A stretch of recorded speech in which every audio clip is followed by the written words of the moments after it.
My name is Gianna, and at 26, I'm a driven career woman. Currently, I share a home with my husband, David. Lately, I've been contemplating starting a family soon, but David believes we should first focus on building a house and settling down before considering children. Therefore, we're diligently saving money for our future home. Despite my desire to start a family promptly, David remains adamant about his stance. Whenever I broach the topic of children, he reiterates the need to establish our home first. It's disheartening how he disregards my perspective. I resign myself to the idea that I must work harder to contribute to our savings. David and I have been married for a year now, and I've noticed a pattern in our relationship.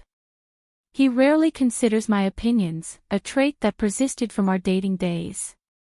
Initially, I admired his strong convictions, but in marriage, mutual respect for each other's viewpoints is essential.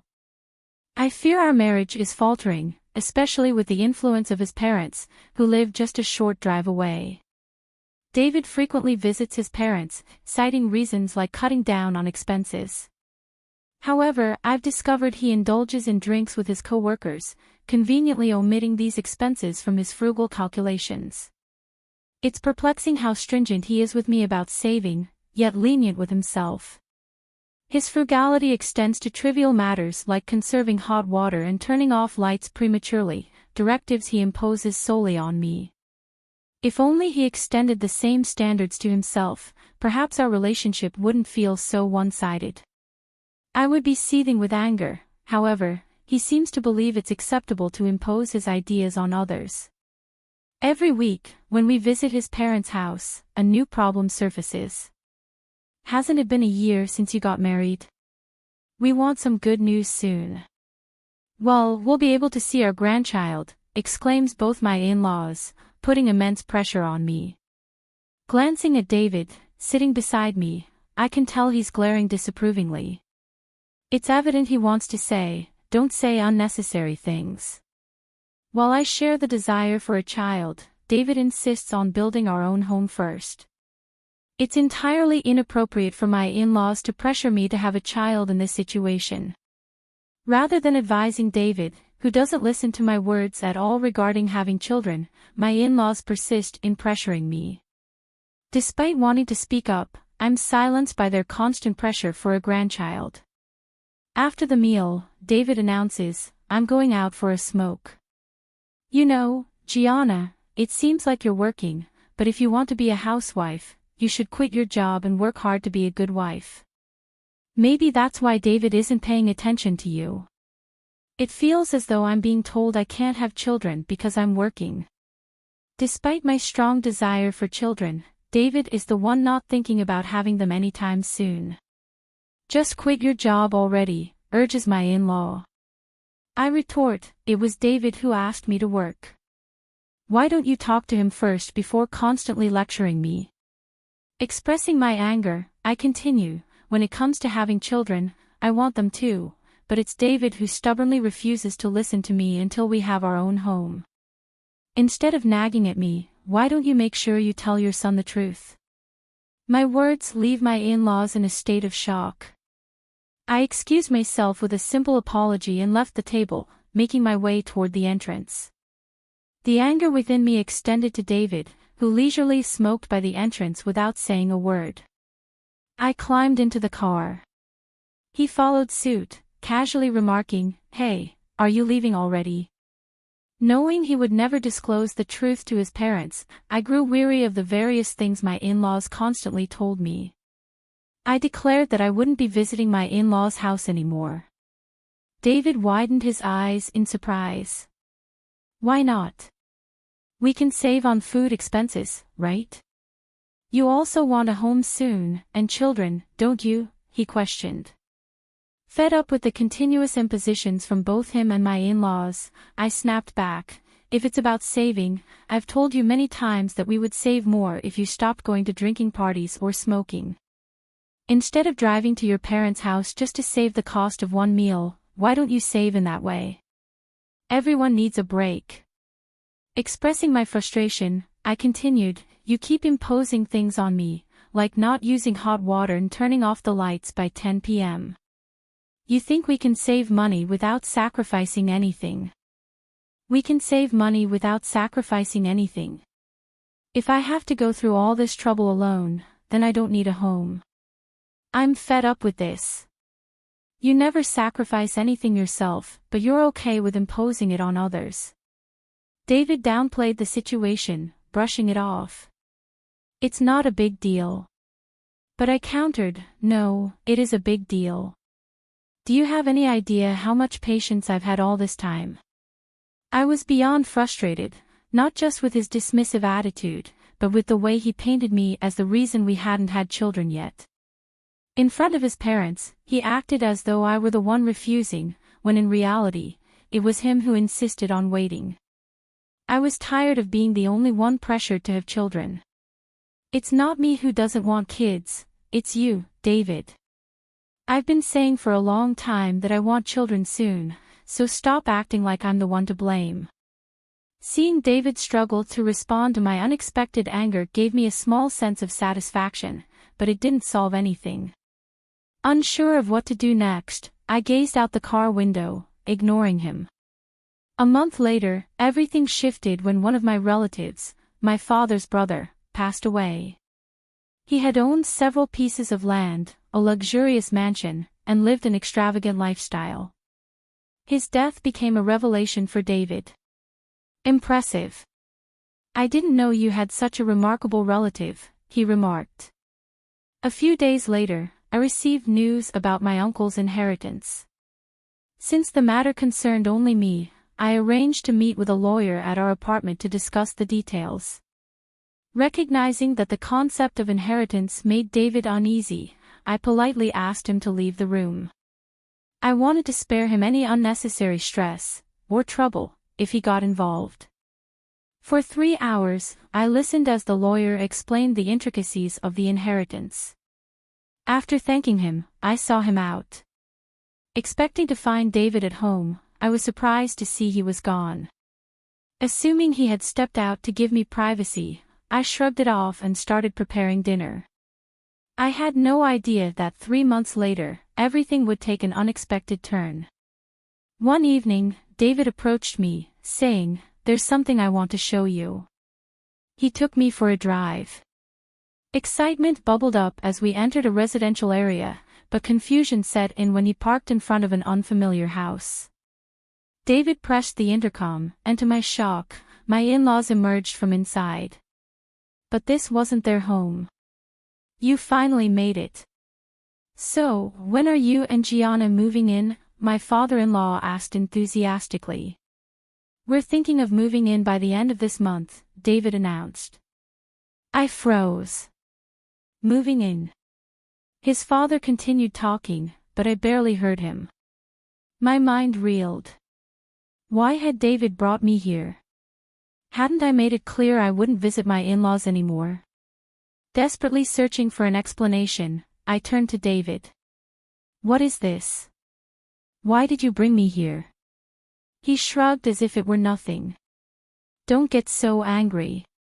If we live together, we can bridge the gap between you and my mom. Besides, this will be our new home from now on, so you should cooperate on the children issue as well. Live together." His revelation left me in disbelief. I had never agreed to live with his parents, especially after making it clear I wouldn't visit them anymore. And yet, here he was, dropping this on me like it was already decided. As if that weren't enough, David casually revealed, "It's a two-family house. My plan was always for us to live with my parents eventually, so what's the problem with moving in now?" "The problem? Everything." I mulled over the situation. Given our finances, there was no way we could afford such a splendid new house. How had David managed this? As if reading my mind, he said, "My dad and I chipped in the money, so our savings are empty." "But it's fine, right?" I stared at him, stunned. "Our entire savings, gone." Then, he continued with a casual smirk. "I heard your uncle's inheritance was worth $690,000. If you use that money to pay us back for the house, it should be fine, huh? My breath caught in my throat. He wanted me to use my inheritance to cover the cost of a house I never agreed to, for a life I never wanted. I was done. Absolutely not, I snapped. David's face darkened. Frustrated by my rejection, he reached into his bag and pulled out a pre-filled divorce form, with his name already signed. Our money is our money. If you don't want to live together, let's get a divorce. I grabbed the form from his hand. Fine. If living with your parents is the only option, then divorce is the better choice. Without hesitation, I firmly placed the divorce papers into my bag. As I turned my back on him, I threw in one last bombshell. By the way, I renounced my uncle's inheritance. David froze, his expression one of sheer disbelief. I didn't wait for a response. I took the bus home, returned to our apartment, and immediately filled in my name on the divorce form. Then, without wasting another second, I submitted the papers. Determined to leave as soon as possible, I went straight to a home improvement store and bought cardboard boxes. Knowing I couldn't move everything on my own, I hired a moving company. Luckily, it was the off-season, and they were able to accommodate me quickly. As I packed, a loud commotion outside the door signaled David's return. I calmly secured the chain lock before addressing him. Sorry, but I don't know what you might do when you're this angry. Besides, I need to finish packing for the move.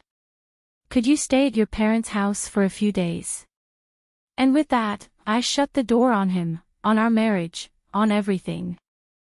I won't accept a divorce, David declared. I blinked in disbelief. But you handed me the divorce form, didn't you? Signing it means you agreed to the divorce. He frowned, visibly frustrated, but quickly changed the subject. Why would you give up on a $690,000 inheritance? Normally, you'd inherit it, he pressed. It was clear he had overheard parts of the conversation but hadn't grasped the full picture. Most likely, after learning about the inheritance, he had rushed to my in-laws, and in their excitement, they impulsively purchased the two-family house, without bothering to consider the consequences. I sighed, explaining patiently, the inheritance only came to me because there was no one else left to claim it. My uncle had 3 sons, 2 daughters, a wife, and grandchildren. But they all renounced their claim.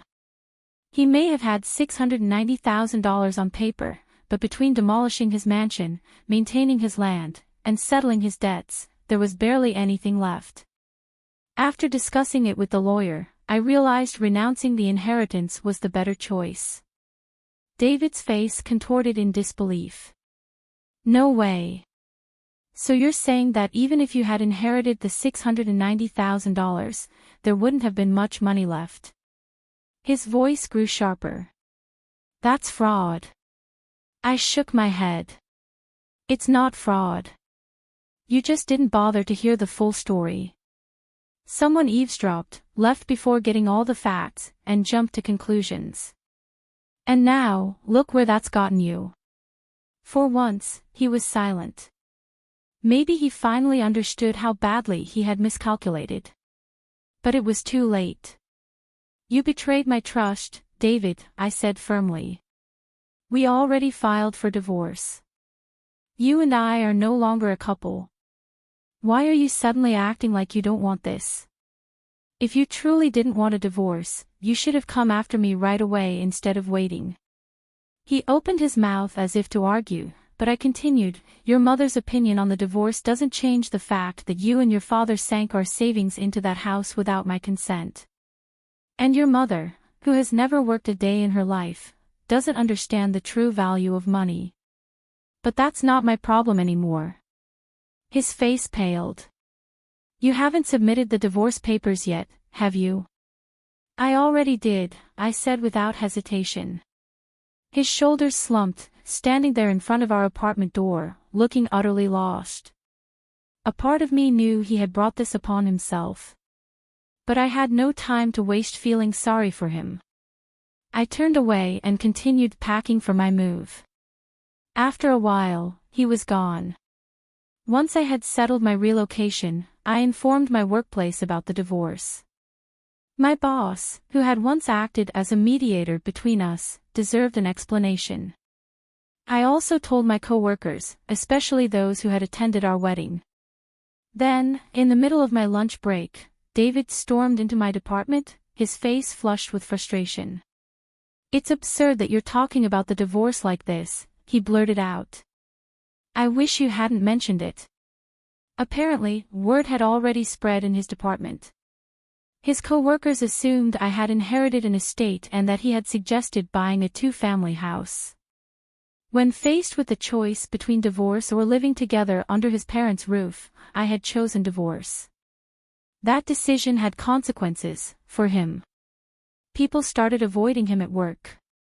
Meanwhile, I received nothing but sympathy from my colleagues. Not long after, David quit his job.